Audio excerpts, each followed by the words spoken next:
ይህንን ቤት ለመክፈት ስናስብ የሀረርን ባህል የሀረርን ጣፋጮች እንዲሁም ደግሞ ትኩስ መጠጦች እዚሁ በአዲስ አበባ የትም ሳይቸገሩ ከስተመሮቻችን እንዲያገኙ ታስቦ የተዘጋጀ ነው።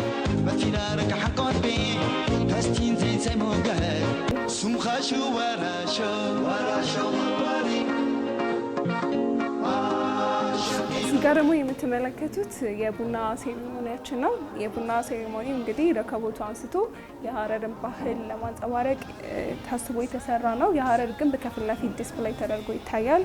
እንዲሁ ደግሞ ሰፌዶች፣ የተለያዩ ትንንሽ ሰፌዶች የሀረሬን ባህል ለማምጣት ሞክረናል። እዚህ ጋር የምትመለከቷቸው ስዕሎች የተለያዩ ሰዓሊያን ስዕሎች ናቸው። እነዚህ ስዕሎች እንግዲህ ዲስፕሌይ የምናደርግላቸው ሰዓሊዎችን ለማበረታታት እንዲሁም ደግሞ እኛም ለቤታችን የተለያዩ ገላጭ የሆኑ ስዕሎች ቤታችን ዲስፕሌይ እናደርግላቸዋለን።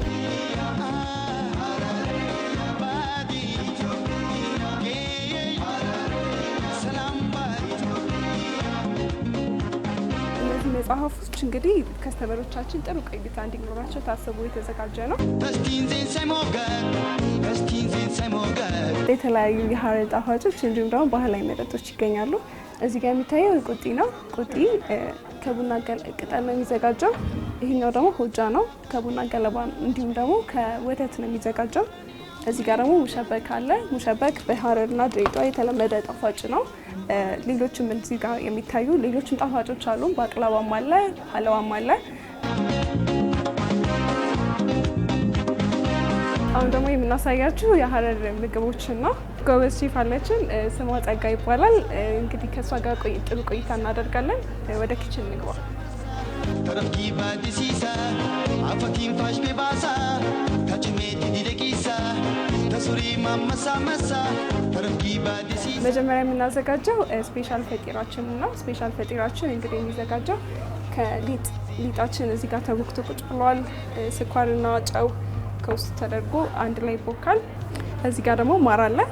እንዲሁም ደግሞ ከላይ ቸኮሌት እንጠቀማለን። አሁን ወደ መስራቱ እንግባ። ቂጣችንን በዚህ መልኩ እያዘጋጀን ነው። በስሱ ይዳመጥና ከዛ በኋላ ተደራርቦ እንቁላል መሀል ላይ ተደርጎ ነው የሚዘጋጀው።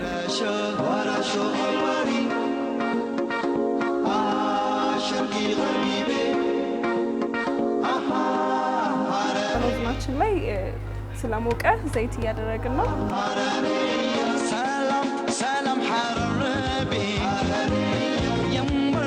በዚህ መልኩ ሳሳ ተደርጎ ተዘጋጅቷል። አሁን ደግሞ ወደ ኦቭናችን እንጨምራለን። ይሄ እስከሚበስል ሁለተኛው ቂጣ እናዘጋጃለን።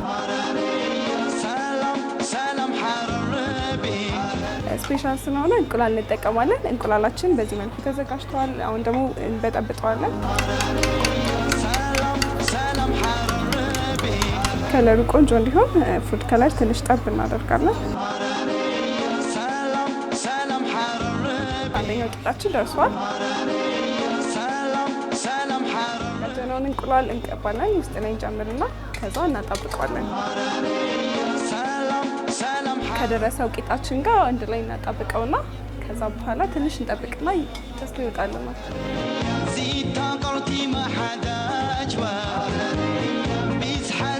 የተለመዱ ምግቦች አሉ። ከነሱ የተለመዱ ምግቦች በአብዛኛው ሰው የሚወደው ብለን የምናስባቸው ምግቦች እንደ ሽሞ፣ ሀረር ስፔሻል ሳላድ እንዲሁም ደግሞ ልዩ ፈጢራ እዚህ በቤታችን የተለያዩ ከሀረር የመጡ የሀረር ተወላጅ ቤተሰቦቻችን፣ ጓደኞቻችን እንዲሁም ደግሞ ከስተመሮቻችን ወደውት ይመገቡታል። ፈጢራችን ቆንጆ ሆኖ ወጥቷል። አሁን ደግሞ ቆርጠን ከላይ ቾኮሌት ሲራፕ እናፈስበታለን።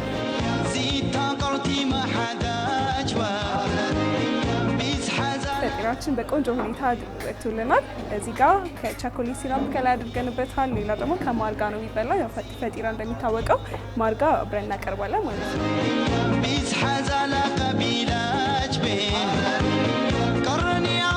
አሁን ቀጣይ ደግሞ የምናዘጋጀው ሽሞ ነው። ሽሞ እንግዲህ በሀረርና ድሬዳዋ አካባቢ የተለመደ ምግብ ነው። ሽሞ የሚዘጋጀው ከቦሎቄ እንዲሁም ሰላጣ፣ ሙዝ፣ ድንች፣ አቮካዶ እነዚህን የመሳሰሉ ግብአቶች ተጠቅመን እናዘጋጃለን። ቃሪያ፣ ቲማቲም እነሱን ከትፈን እናዘጋጃለን። እኔ ደግሞ ድንች እየላጥኩ ላግዛት። የምንጠቀመው የተቀቀለ ድንች ነው። ተቀቅሎ የተዘጋጀ ድንቻችንን እንልጥና ከዛ ከሽንኩርትና እንዲሁም ቲማቲም ቃሪያው ጋር አንድ ላይ አደባልቀን ነው የምናቀርበው። እንግዲህ በሀረር ባህል በአብዛኛው የተለመደው ድንች ነው። ድንች የማይገባበት የምግብ አይነት ውስጥ የለም። ሽሞ እንግዲህ በዋነኝነት ድንችና ሰላጣ መኖሩ ነው። ስለዚህ አሁን ግብአታችን ተዘጋጅቶ አልቋል። ተከታትፎ ተጨርሷል። አሁን አንድ ላይ አድርገን ቀላቅለን ከቅመሞቻችን ጋር አብረን እንቀመማለን ማለት ነው።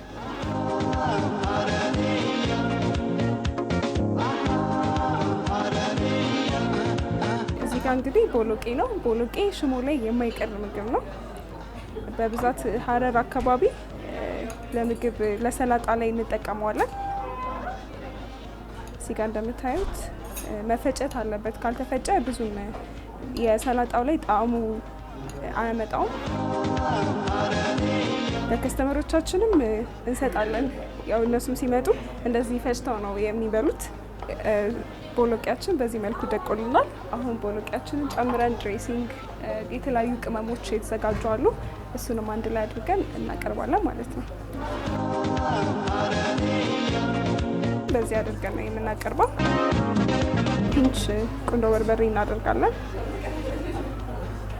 ያው ሰላጣ ላይ ሎሚ የማይቀር ነገር ነው። ሎሚም እዚህ ጋር እንጠቀማለን።